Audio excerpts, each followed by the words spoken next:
Welcome to another episode of Lifelong Learner. This is the Out of Class edition with Ben, Janesh, and Matt. Hope you enjoy. Welcome back, everyone, to another episode of Lifelong Learner. Welcome, Benny. How you doing? Janesh, mate, good to see you. Likewise. Good to see you. Just the two of us today. Matty's road tripping through Canada. Yes, I believe so. Yeah. So no Matty joining us today. Mate, we were talking just before we got on about our dogs. We're having a bit of dog conversation. I've had a morning with my dog and had a morning with yours. Allergies, dog allergies. You were telling me, mate, I didn't think that was a thing, but it is a thing. Yeah. No, we learnt a few years back that it's a thing. And like, what's causing it? Is it fleas? Is it ticks? Is it not? No, it's an allergy. And it's environmental allergy, right? So what does he do? How do you know he's got an allergy? What does he... Shake and itch and lick his paws. And in the summertime, it's worse. Like, and then it's like there's a dog version of an antihistamine, right? And it's always potentially some like worse at night, I think, or like we're probably around him more at night in like his beds in our room, like. So yeah, we don't have to let him out at night. The only time he'll wake us up now is like if he's out of water, but that's about it. But yeah, so you hear it in the middle of the night, like whoa, okay. So yeah, dog allergies. And I was saying to you, I've gone. Cruz lived in like pretty rural areas in the States, and no allergies. We had all the houses that we lived in there, while we had crew, there's no fences, right? So either backed out onto a lake, or backed out into forest.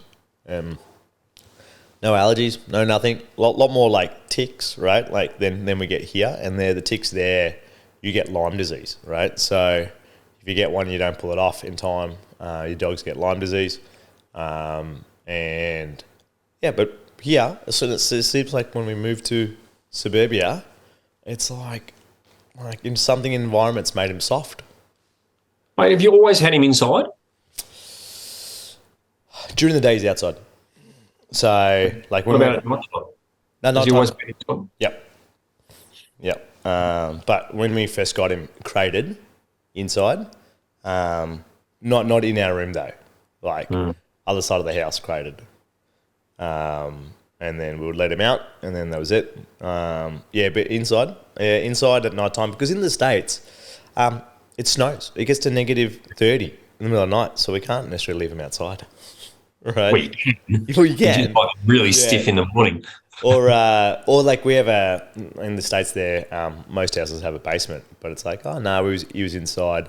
We got him pretty well toilet trained early on. But we got him like not as like semi-pup, like 5 months. So he was semi-toilet trained, which was super easy in comparison when I'm hearing stories like yours and stories like other people's. And we had no wires. We had maybe a couple of shoes, Cyrus shoes.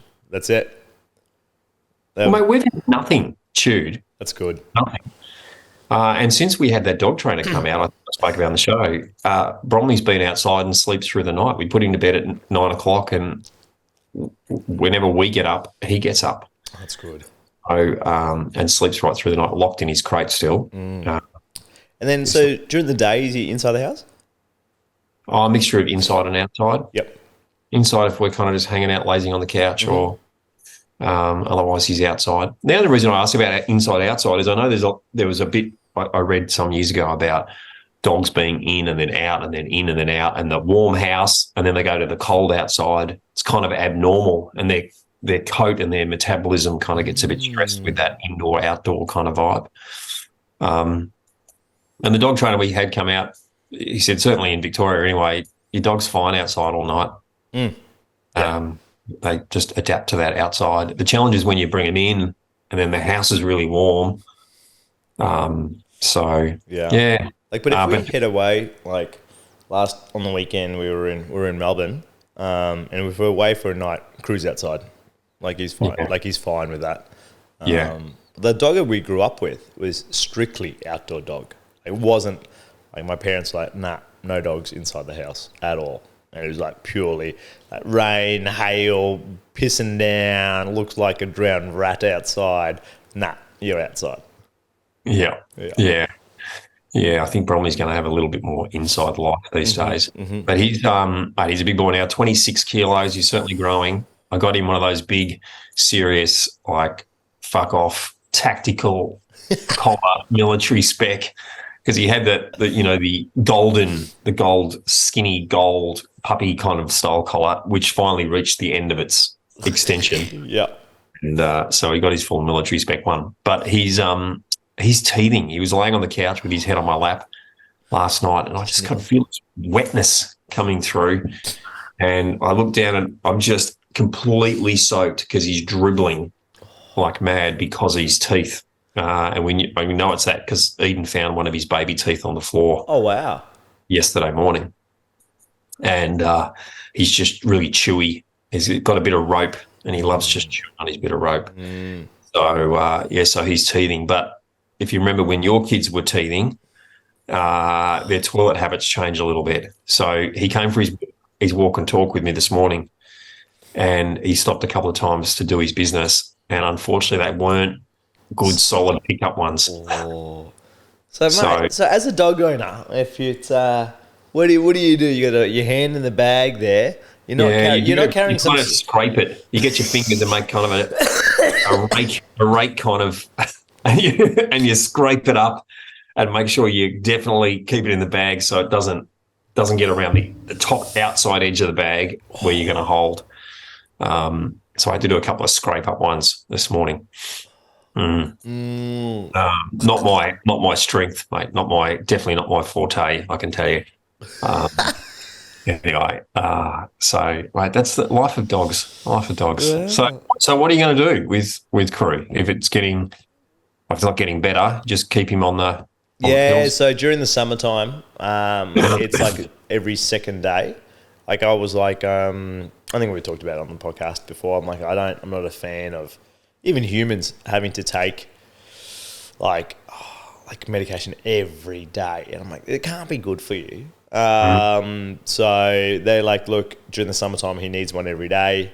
Sometimes he goes and needs one morning and afternoon. I'm like, fuck no, so we will spike it for like 3 days. Like I give him one every day, and then it's one for every second day in the summertime. We'll probably take him out a little bit more in the summertime too. So, but in the wintertime, it's kind of just as needed. So we'll give him one every couple of days now to just get stuff under control now. But it's just, it's interesting because they're like, unless you got to move, there's something reacting. There's nothing you can do about it.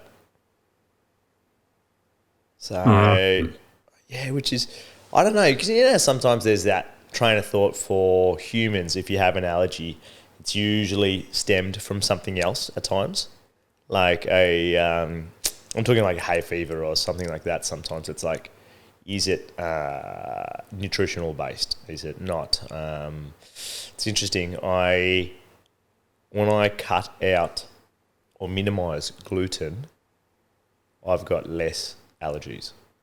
Like me personally, like I was like, when we were in the States as well, we were like, have a few beers and then have pasta and all that bits and pieces. I'm like, the next day, I'm like, just allergies. It's hay fever. That time of year. And then a month or so, I went off like some carbs, and I was just noticing, I was like, not much pasta and probably not as much beer. And I was like, hold up. There's something here. Yeah, I think it's that general inflammation you have in your body, and then you add something else that's a bit of an irritant that wouldn't normally tip you over the line and make you symptomatic.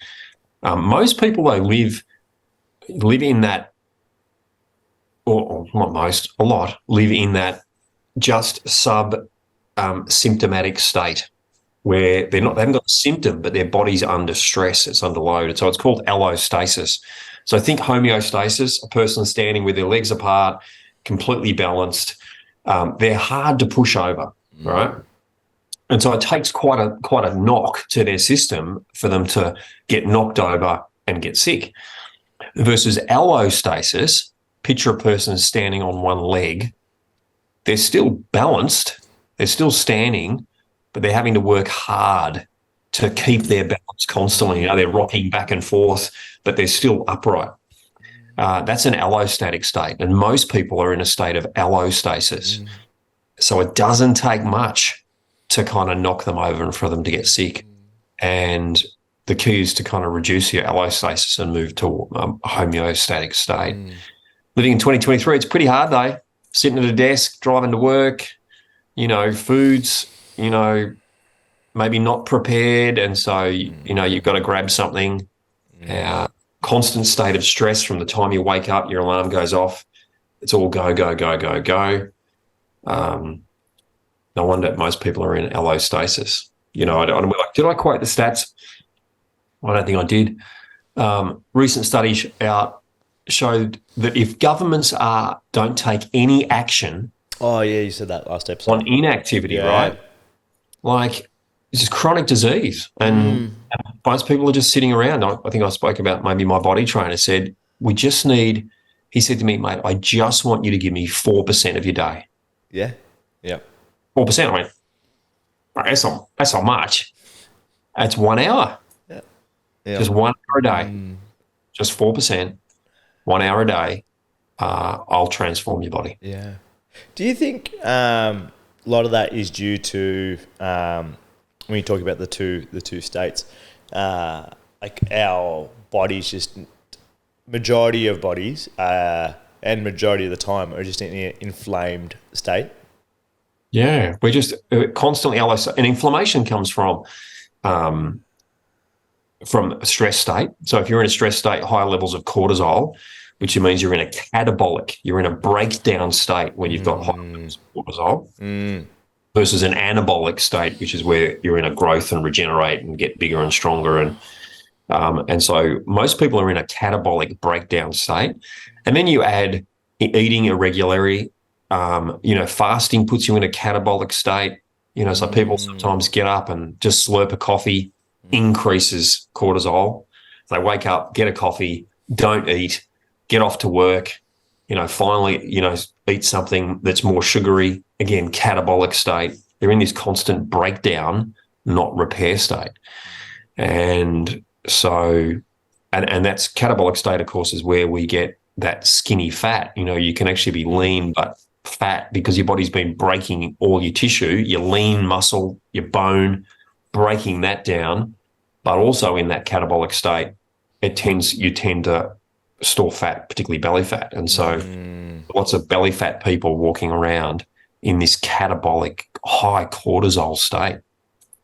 And then you add the shitty food and the lack of exercise and crappy sleep. Yeah. Do you think, I've got my answer for it, but I want to ask you a question. And we talked about it a couple of times when if something is not painful enough, there's no change, right? Or there's less likely to be change. Do you think, like society as a whole or general, and I know I'm generalizing here, people are, two questions. Are people living in a catabolic, highly inflamed state, right?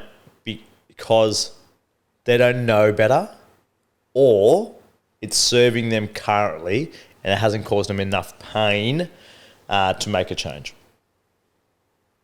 Yes to both. Yeah. They don't know, so much misinformation and confusion out there around what to do and what not to do. And Michelle's often said to me, your dad lived to 92 and he was pretty good up to 92. And he just ate old school. It's just simple, complicated. He didn't do intermittent fasting. It wasn't on a carnivore diet or a vegan diet or a bloody, low carb, high fat, whatever. He just ate good old fashioned food. Yeah. Didn't drink. He might have a nip of brandy if it was a cold day. He needed a brandy if it was a cold day, right? and just ate plain food. I think we overcomplicate it. But he did eat regularly. He ate breakfast. It was a home cook, so there was no takeaway or pre-packaged food. It was all just plain old fruit and veg stuff that you buy and cook. Basic meat. It was just basic. So I think people are very confused at the moment. So I think there's a bit of that. And then the other thing is obviously they're partly in that state because it does serve them, get something out of the busy, whether it's, the woe is me, poor me, I work so hard, or they get significance out of it or, what do you think? Yeah, I think it's, I don't think they know any better in terms of there's no reference point of another state of their body feeling or how they wake up. And like sometimes you ask people, you're like, I'm just creaky in the morning, but that's all right. It's just the way it is. And I'm like, maybe they don't have a point of reference of, does it have to be that way? So I think they don't know. And I think there's not enough pain, right? It's like, you know what? I'm good. I'm comfortable. I fit in my clothes. I walk around. It's fine, and I might be tired in the mornings. Like you shouldn't be tired in the mornings, right? Someone was saying to me the other day about coffees, and he's like, he said, because I do drink like a lot of coffee, and he said, look, do you drink coffee? Why do you drink coffee? Right? And I said, look, I like the taste. I go, there's a ritual to it, and I do like the taste. He goes, that's interesting. He goes, a lot of people may drink it, like say mid-morning or the afternoon for a pick-me-up. I said, no. I go, look, I don't use it as a pick-me-up. I've gone, and he goes, yeah. He goes, he'll have a lot of his clients go, 11:30, I'll have a coffee.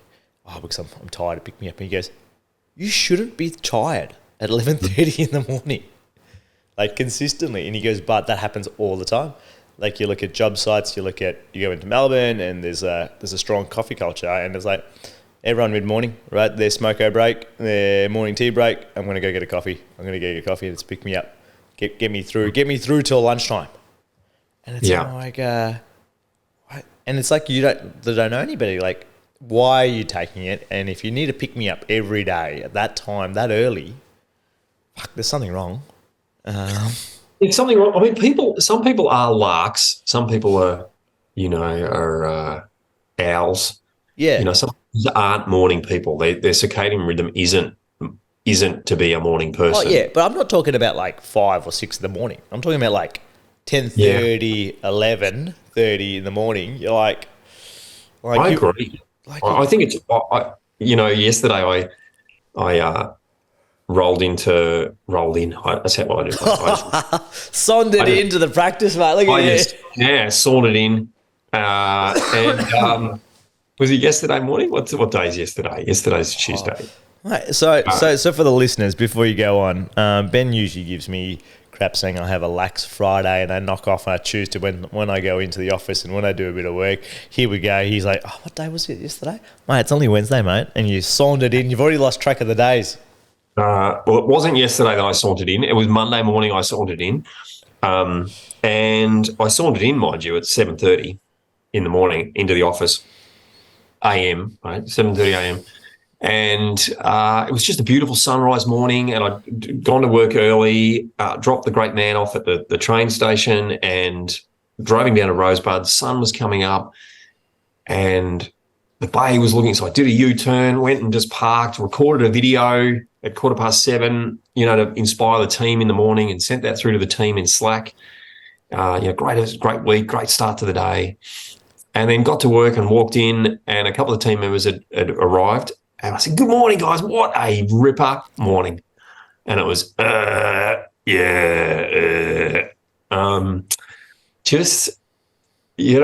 they're struggling. And I don't know whether it's because they haven't worked out that if you stay up late, it's harder to get up in the morning. Like simple team out there, hey? but I don't know what it is. And I think this whole you don't need much sleep. I think, to be honest, I think that's bullshit. If you're physically using your body, if you're and using your mind, you need regenerative time, and that happens at night time. Because I'm a bodybuilder now, mate. What we know as bodybuilders is you don't grow in the gym. You grow the night after you've been in the gym. You break down in the gym, and then that night you rebuild, right? And so at night time's our rebuild time. We need 8 hours. You need 8 hours. So pretty simple. If you're going to wake up at 6, you've got to be asleep at 10. So You've got to be asleep at 10. yeah, and I know now, like sleep, depending on which circle, what sort of circles or what people digest, right? Like sleep is now coming a little bit more mainstream, right? However, there's this like, I'm not sure if we talked about this before, but there's this hustle culture that is sexy. There's this hustle culture that is like, you got to work all night. You got to do your second shift, right? So your second shift meaning like start your work at 8 o'clock in the PM and work till 3 and then have a few hours sleep and then go back to work. It's like, I think, and don't get me wrong, I think there's seasons of life that might go through, but it's not, I don't think it's sustainable. But why? Like, why do you think that is, why do you think that's pitched as something sexy? Like something that now, like kind of having information, I can go, look, that's going to cause a shit ton of cortisol in your system. Your relationships are probably going to break down because you're not spending time with anyone around you. And if you're doing that for years on end, or like, are you doing the most potent things? Or you just, you're not working, are you working smart? But it's still it's still sexy. People, social media, this 20 generation, even though some of them are like, oh, I just want it all now and I don't want to do anything. There's a strong part of other people going, oh no, that's the only way. It's like the meaning they put to like that equals success. Or the meaning they put to working hard is that endless grind, and the grind is what you need to do, and it's a constant grind, and it's like, fuck, does it need to be that way? Why do you think they put meaning to it that it is great, it is good, and you don't need sleep?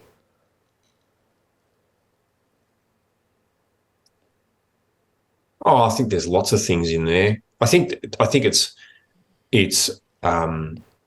it's good marketing, like it's good. I had man flu last week, mate. Wednesday, I woke up in the morning and went, oh, not good.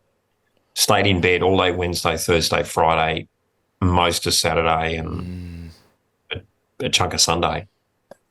And that's not on Instagram and Facebook.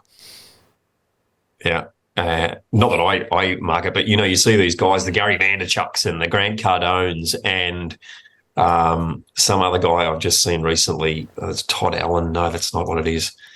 Big muscle dude who's in marketing and sales, elite something. Oh, yeah. The bald guy. Yeah. Right? And he's like aggressive, hustle.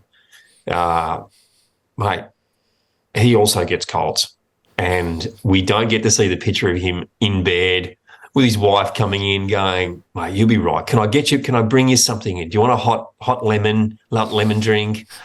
We don't get to see that, right? All we get to see are these snippets, which are of just the best moments. And it is him hustling. And I bet that if I was to follow you around with a camera all day, we would see within your day maybe 20 or 30 minutes where you're fully hustled.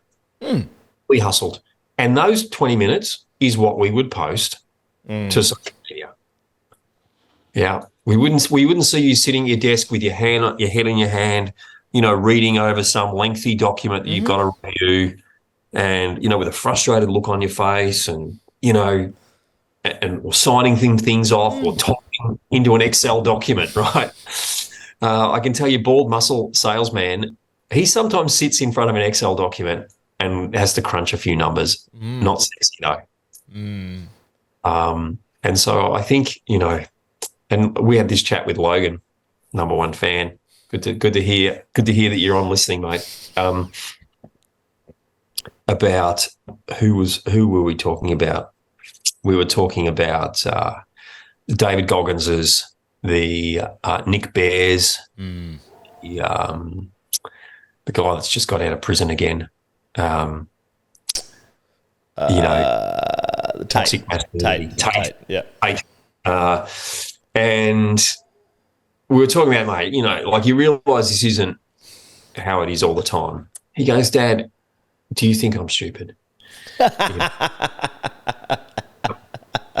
He said, do you really think people think that's how it is? I go, mate, that's how most people think. That's exactly what their life is. I said, David Goggins, how many kids has he got? Oh, he's got a few. And he's married, yeah, with kids? I said, mate, he's not married and he's got no kids. And he's how old? I don't know whether I would be calling that a success. Might be hustling, grinding. Get out there. When I'm thirsty, I drink my own spit. Yeah, but mate, you haven't got a stable relationship, nor have you got any kids.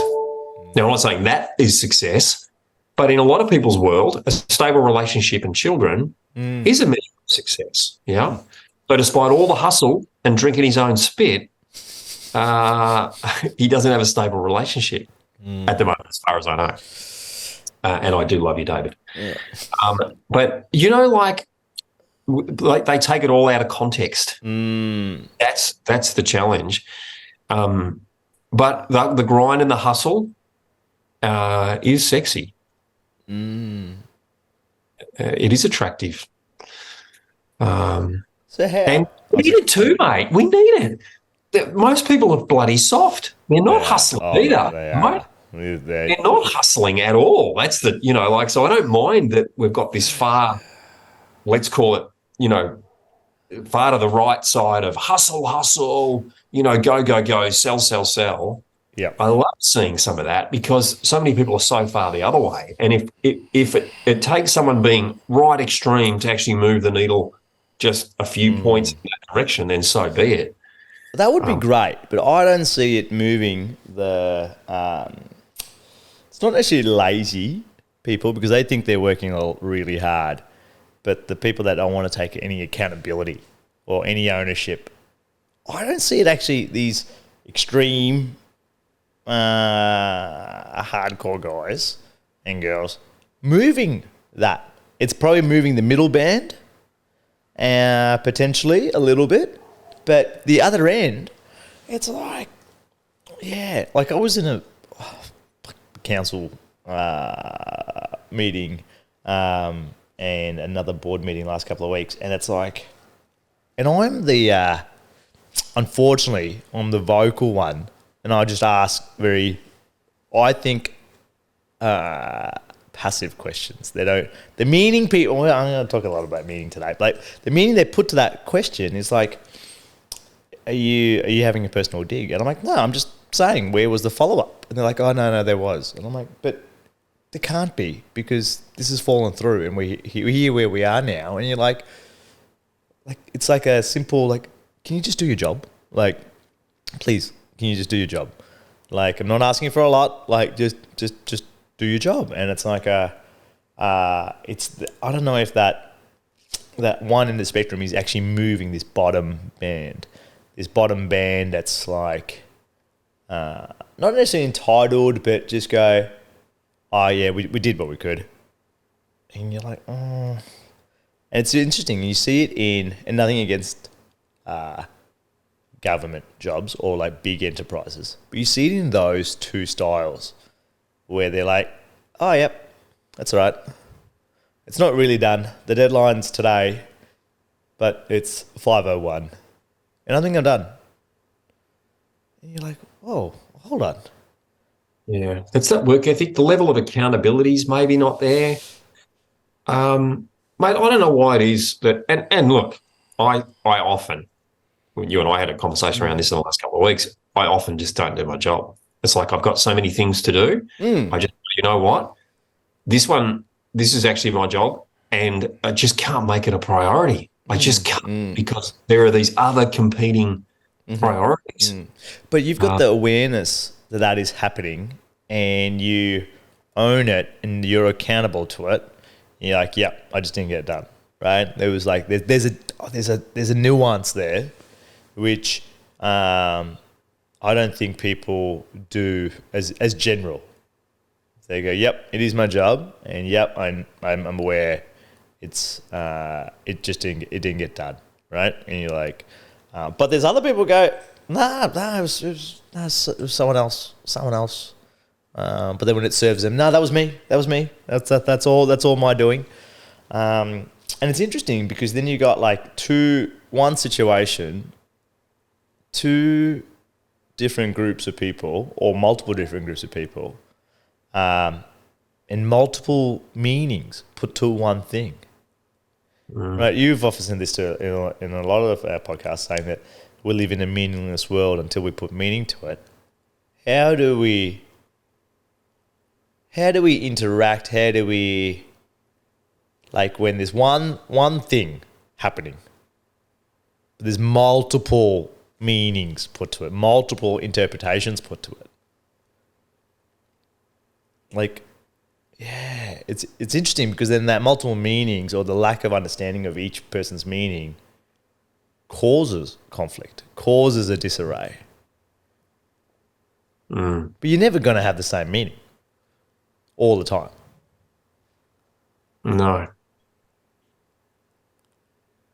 So, well, how do you what's your thoughts on that?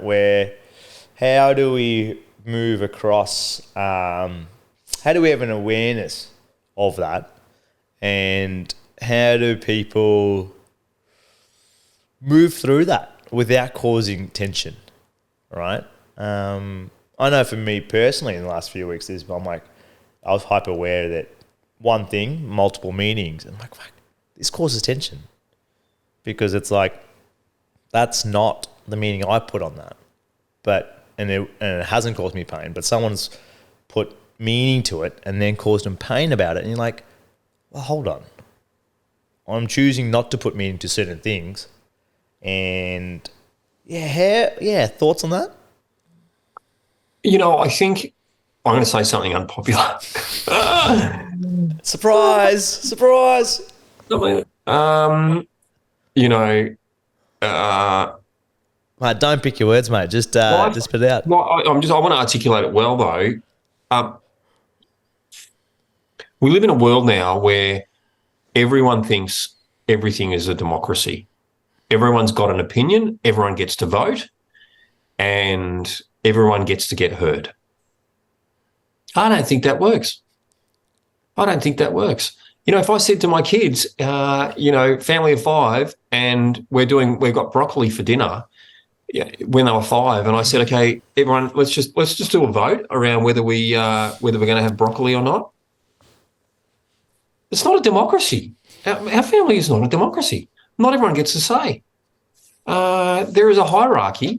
We are the parents, and by the way, we've said this a million times. Parents listening, your job is to be a parent. It's not to be their friend, and your job is to raise adults, not to raise children. And to do that, you've got to throw out the democracy. And I think in the old days, mate, it wasn't a democracy. That when you went to work, it was a dictatorship, but there was someone who made the decision. I mean, this goes back to kind of military days where, like, it's follow orders. And when you truly embrace that whatever the leader says, I will do, you don't have to put a meaning to it. You don't that doesn't even come up as an option. You just go, whatever he thinks, I'll just do. Whatever my parent asks me to do, I will just do. I don't need to put a meaning to this because it doesn't matter because it just is, right? I've done some work for another organisation, and there's some things that organisation does that at some point were rubbing me the wrong way. And I spoke to Michelle about it, and she said, Ben, it's not your business. Just do what you're asked to do and go home. Your business. If they want to do it that way, just you're getting paid, you're employed to do a job, just go and do it. It's not a democracy. I don't get to put a vote in on every decision that gets made. And so, mate, I think that happens in organisations. You know, we've got this world where everyone gets a say, everyone has to get heard. No, I don't think you do have to get heard, and I don't think you do get to have a say. But they think they do, and so whenever you say something, you give an order, they get to go, okay, let me just feel into that. Let me see how I feel about that. Let me see if I need to put a vote in, for or against. We're not asking for a for or against vote every time we make a decision in our business or in our family. Rightly or wrongly, mate, and if you think that stirred people up, wait till I say this. And I'm not saying this is how it is, if you're listening, but I was chatting with someone, old school. We're talking. This is your kite surfer old dude. School. And he said to me, mate, before I married my wife, we were driving along in the car, and I said to her, how many steering wheels are in this car? And she said, 1. He said, that's exactly right. He said, this car only has 1 steering wheel.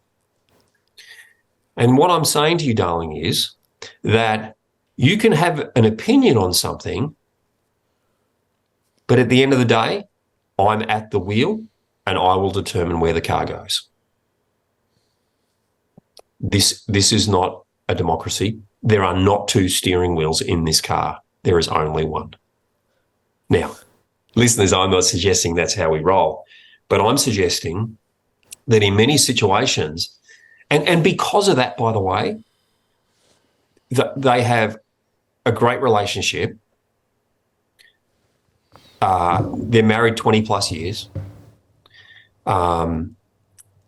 There's just clarity around, hey, you know, I can have some thoughts on stuff, but at the end of the day, I've resigned to the fact that this person is guiding the ship. This person is driving the car. And like I said, mate, this what I've just said could be unpopular, but I think that's the challenge. Everyone thinks they get an opportunity to have a say. I think there's in a workplace setting, I think there's a tactful way of doing that, and I think where you can hear them, you might not act on that, but that feeling of, yep, I was heard. And some organisations and some leaders do it better than others, where you go, look, I'll hear you, but really just acknowledge that I'm not going to, I might not go that way, right? But I'll hear you. But then it's hard when they go, it's interesting when they want it to say some, they go, yep, I want the democracy, I want it to go this way. And you're like, okay, sure, go for it. However, it's like there's 2 steering wheels. I want the steering wheel, but when the car just hits something, oh no, I wasn't actually, my hands weren't on the steering wheel. So no, no, nope, don't want it. Then you're like, no, but that was all you. No, it wasn't. And the meaning they put to that was like, I wanted the steering wheel, and now that I got the steering wheel and I didn't look at the full picture, or that looked I didn't look. I looked right. I didn't look left before I turned in the intersection. And the car, nah. It's and you give it a matter of fact. It's like it's this interesting. They want both. They want it to be a democracy, and they want it not to be. And it's like it's interesting. And great power, mate. Spider-Man. Great power comes great responsibility, right? And here's the thing. I don't know about in your organisation, but in my organisation, they're not paid to make those decisions. They haven't been given that mantle. They don't have that authority. And they don't have their name against a thing when it goes wrong. Therefore, you don't get to have an opinion. You don't get to drive. And that's okay in I think when it's clear. When it's super clear. And it's interesting. So all board structures are slightly different, right? And some are high touch, high involvement, some are low touch. And for better or worse, some boards are just cause, right? The board doesn't actually do anything.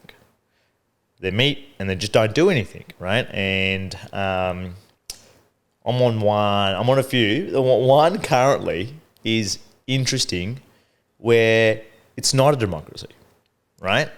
But the people on it are led to believe it is. And I'm okay if it's not. 110%. But let's be clear about it. There's zero or no collaboration. And that's 100% okay. But let's just call it how it is. Don't say we've come to this collective decision because it's one person's decision. There's no collectiveness there at all.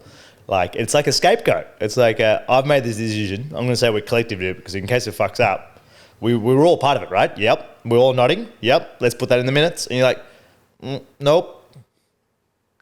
Just make that noted. This is not a collective decision. And it's interesting because then they don't want the democracy. They want the belief of a democracy. And it's when you go, hey, look, we're just to have no input here. And that's okay. They're like, no, but you do have input. I'm like, do we? Like, they don't want to say because they're like, oh, no, we need everyone to be a democracy. And I'm like, it's okay. Just be clear. Either way, you're going to go. Just be super clear that, no, it's going to go this way because at the end of the day, the buck stops with the CEO and you go, okay, great. The board, you're here to guide me. You're not here to tell me what to do. I'm going to make that decision. And that's 100% okay. But don't lead everyone to go, oh, yeah, you have a thing, but I'm going to make it anyway. That's right. And that, in my dictatorship model, it doesn't mean you don't ask your team's opinion or your partner's opinion or your family's opinion on something if you want to, right? And so there's times when you will do that. You go, hey, guys, what do you think? What do we all feel like for dinner? It's Friday night. What do we want? Let's take a vote.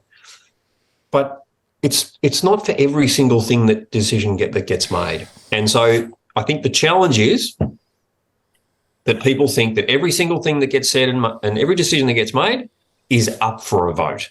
It's up to have an opinion on. That every time we say, hey, guys, let's do this, they think we're saying, hey, what do you think about doing this? And have you got an opinion on it? No, I'm not asking for your opinion. I'm telling you, this is how we're going to roll. And that's not to disrespect anyone. It only appears as disrespect if you think that every time a decision is made, you get to have an opinion on the decision. Yeah. But like I said, in the old days, and if we go to the military, if you're a foot soldier, you don't get to have an opinion on whether you march today or not. You don't get to have an opinion. I don't like khaki. I'd rather wear pink today. Sorry, mate. You don't get to fucking have an opinion on whether you like khaki or not. This is the military. And we know that works.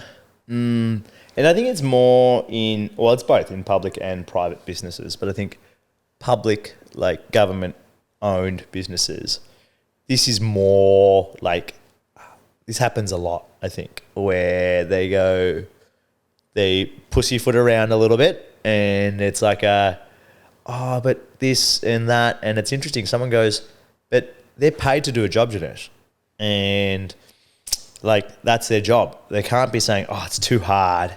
It's we don't get paid enough. You knew that when you got into that job, so go take another job. Right? Don't go. The working conditions are not great. But you knew that before. You knew that was part of it. So, and there's all these lobby groups and unions and making things easier, and they're putting these EBAs in for different industries, and it's like, hold on, just do your job. Like, this is part of your job, and it's interesting. Like, people have this sympathy for a lot of industries. Oh, they're underpaid, and there's a lot of pressure on them, and blah blah. And I was talking to someone in the industry 2 months ago, and I'm not going to say which industry this is, but they were like, but that is their job. Like, why are they whinging about their job? Like, do better. If they were in a private organization, you'd be performance managed, and you'd be like, why are you taking work home so much? Because you can't do it well.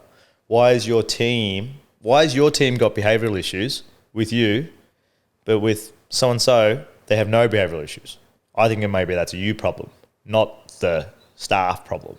No, it's definitely the staff. And it's just this interesting mentality. But in a private business, it wouldn't fly. It wouldn't fly, because it's like, okay, that's great. Maybe this job is not a match for you. Okay, see you later. We're going to probably hire, given that we don't have a labour shortage, but like we're going to probably hire for someone else. That's okay. This is just not for you. See you later. Well, the problem we have at the moment is we do have a labour shortage. Michelle, is it Michelle Briggs, the new RBA? Was it governor? I'm not sure. I thought Michelle Briggs was that PT. She is the PT lady. Yeah. Anyway, that's annoying because it's escaped me. She said a few months ago, we need to increase unemployment, which is simply, we need to shift the balance a little bit to, there aren't enough jobs out there, and that people are a bit hungry again. Right now, you have people turning up going, no, I'll dictate my hours. I'll dictate what I do. I think that needs to flip. Yeah. It's tricky. Well, I think you've done well at offending probably a lot of people today, Janesh, with what you've said. Yes, I try to be very tactful. I was aware, and I was like, I don't think so. I think you too. You and your double steering wheel analogy. I think I was actually meaning me. But I like that steering wheel, right? There's only one steering wheel in a car, and you put a whole family in the car. Not everyone gets a steering wheel. And also, if you go and you kill someone, right? And hopefully, listeners, you don't while you're driving. But if you do, it's good to hope that, mate. Definitely good to hope that. Who gets charged? The driver gets charged, not the passengers. Correct. Even though the passengers are going, hey, turn left here, and they may listen, and they go, fuck, I didn't really want to, but I did, and now I hit this pedestrian. The coroner, as I said this to our team a bit, I go, what would the coroner say, right? Right? What would the judge say? And they're not going to go, oh, okay, yeah, I get it. You listened to someone else, but they didn't have it. They're going to go, they didn't have a steering wheel, mate. But I was making him heard. I was making him feel heard, Your Honour. I was otherwise I was gonna. It's gonna be a World War IV. They're gonna be like, no, but we're charging you. We're not charging them. Can you joint charge us? Nope. So the problem is, though, if you try and now bring a dictatorship to a democracy, it doesn't go down well. Because everyone still thinks that they've got an opinion, including they get to have they get to put a meaning to whatever is being said. And I think the meaning to their opinion is that my opinion must be followed. I think there's a difference between, yes, you can have your opinion, and you know what? Like, I encourage you to share your opinion and leaders to hear your opinion, okay? But have utmost, like, clarity that the leader may not choose to take your opinion or not. And don't be attached to your opinion, and don't have hard feelings on, they didn't do what I wanted. Because end of the day, the buck stops with them. The buck stops with you. Yeah, sure, go do what you want, right? But it's there's this meaning to go, like, they heard me, but they didn't hear me because they didn't do what I wanted. Or my opinion wasn't valued because it wasn't followed. And you're like, oh, well, you're damned if you do, you're damned if you don't. Mate, what's your takeaways? You know what? I was going to say, God help our team and our families today as we move in. But, quite seriously, I love my team. We were just out at the summit a few weeks ago, and we did that trust exercise, and I trust my team, and I love my team. But we're not a democracy. Like, someone's leading, someone's driving the car, and if everyone just got that, they would feel so much better, because they wouldn't be feeling like everything that gets done they should have an opinion on. It'd be just so much easier for everybody, including for my kids. And you will have started to see this, and I certainly see this, because in the beginning, when you give your kids leadership, they just go, yeah. It's like kids get in the car. They don't even ask, where are we going? They just get in, and they sit in the back, and they laugh, and they sing along. Okay, kids, we've arrived. Time to get out. And they go, oh, okay, where are we? It's like, and then, of course, as they get older, it's like, okay, kids, get in the car. Why? Do we have to go? I don't want to go. It's like, kids, not a democracy. Still. As my dad would say, while you're under my roof, you'll do as you're told. Oh, that's funny. That was one of his favourites. And the other favourite was, because Dad used to work for the State Electricity Commission. And, of course, when we'd leave the lights on, he'd say, I work for the power company. I don't own it. Turn your lights on. Oh, that's funny. Mate, moral of the story for you? Moral would be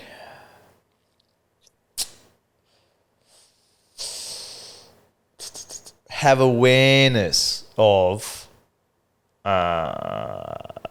the other meanings people put to things. Have awareness and then navigate through there and go that it's never going to be the same necessarily all the time, same meaning. And that's just the way it is. And be clear. That would be my thing. I'm like, be awareness of so you say one thing, but you put a meaning on it, and the receiver or multiple receivers put multiple different meanings to it. And it's like, I think that awareness that, okay, that's it. And then lead with clarity. What about for you? Much kinder than mine is mine would be you don't always get to have an opinion. And as my wife would say, pick your battles. Sometimes you just don't need to go into battle. Sometimes you can just go, you know what, I think I might disagree. But it doesn't matter. I'm just going to do the thing anyway. I'll just do it anyway. Because, it's not my ship. Someone else is at the helm. I've decided to get on the ship. I don't always get to make all the decisions. And I'm not going to battle this one. And then I'm just going to feel free. I'm going to feel great. I got no charge, no energy on it. All good. And just do your job. Yeah. Oh, that's awesome. Mate, it's good. Good chatting, mate. Really good. Thanks, listeners, for another episode, and we'll catch you all next time. See ya. Any complaints, send them to Janesh. Yes, you can send them to hello@lifelonglearnerpodcast.com and we will forward them to Ben. Ben will be on the receiving end. And we welcome your emails. Send us your emails. Like a little, It's good to stir it a little bit. Yeah. All right? Yep. Well, Definitely. all right, till next time. Yeah. Thanks for listening to another episode of Lifelong Learner. If you like this episode and want to know more and hear other episodes, head over to lifelonglearnerpodcast.com, where you can subscribe to our newsletter, where you'll be the first to know when new podcast episodes come out. And if you want to say hello, tell us a joke, or ask us a question, send us an email at hello@lifelonglearnerpodcast.com. Thanks again.